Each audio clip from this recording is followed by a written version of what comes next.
how to see what you are doing with your time on Facebook app.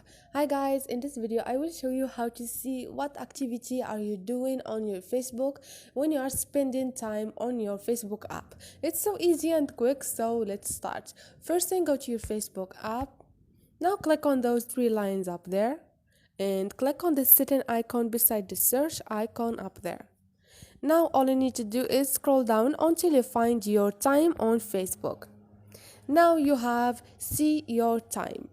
See how much time you are spending on Facebook and what you are doing with your time. Click on see time and here click on activity log to see how you are spending time, like your reaction, comments and posts.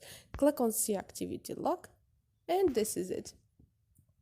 They're gonna show you how you spending your time on Facebook.